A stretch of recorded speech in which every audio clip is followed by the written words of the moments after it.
Senator Ricketts. Thank you, Mr. Chairman. Congresswoman Stefanik, welcome to the committee, and thank you very much for stopping by my office so we could have a chance to talk before this committee. And I really appreciate your service to our country and look forward to the strong credentials you bring to the table to be our UN ambassador. Winston Churchill said that the UN was set up not to get us to heaven, but only to save us from hell.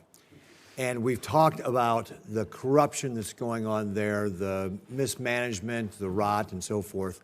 And you've mentioned already this concept that we have to have reform there. That's going to be very important. And we've also talked about how much American taxpayers put into the UN, $18 billion a year. And to put that in perspective, in 2022, that was more than 185 other member nations combined. Chairman Risch mentioned what the percentages of 22% of their overall budget most recently and so forth. So we invest a lot there. We've talked about these reforms. Do you believe that we can leverage the money that we're putting into the UN to drive the reforms? So, for example, can we say to the UN, hey, we're going to put money into these programs if, for example, they establish some of the transparency you were talking about. And if you don't do that, we're pulling our money out. Is that one of the ways that we can drive reforms? Absolutely, and I believe we have to. We owe that to American taxpayers to ensure that all of our dollars and investment represent our values and answer the key questions of, does it make America safer, stronger, and more prosperous? So that is really important to me as an elected official currently, representing. I understand we have to be good stewards of U.S. taxpayer dollars. So I think that is a key tool for us to demand greater reforms and transparency. Great.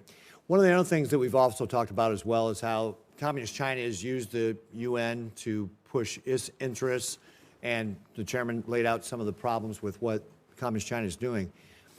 What can we do to be able to get more U.S. leadership into these different committees to kind of combat that? We need to have a strategy, and this came up in virtually every conversation with senators from both sides of the aisle, and it needs to be a long-term strategy working closely with our allies and our partners, both at the most junior levels and at the more senior levels within the UN. We need to make sure that we're running candidates, either American or allied nations, in the elections process for key leadership posts within the UN system. We need to pay particular attention, I believe, to the technical organizations, whether it's telecommunications, whether it's civil aviation.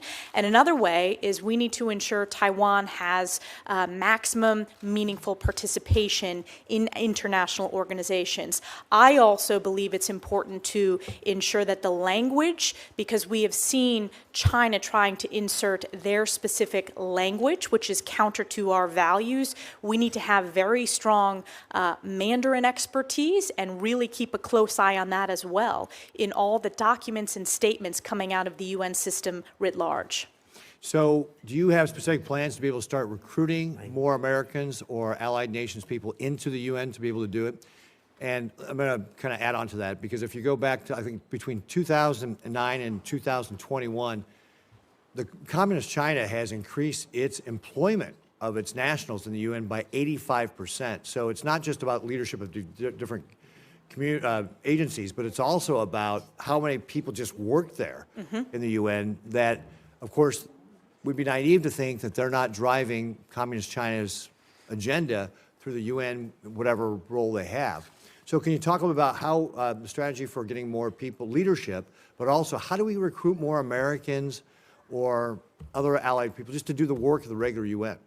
I think we have to have a mission to recruit at the most junior levels to work their way up into the system. I also think we need to have a strategy working with Secretary Rubio to ensure that we have the highest caliber, which we do, of course, in terms of those that are serving at the U.S. UN mission, and also provide that expertise of challenges within the Indo-PACOM region. I think that is very important, and I intend to also have opportunities to partner with, whether it's higher education institutions, whether it's private sector, whether it's opportunities in each of your states or each of House members' districts for ideas that we can help address this long-term personnel challenge.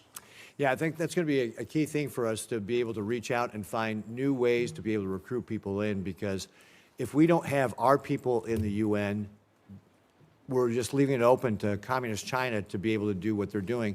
And this is one of the ways they're trying to displace us as the world power, as Xi Jinping has laid out very clearly that he wants to do. So I look forward to potentially another round of questioning. So thank you, Mr. Chairman. Thank you very much.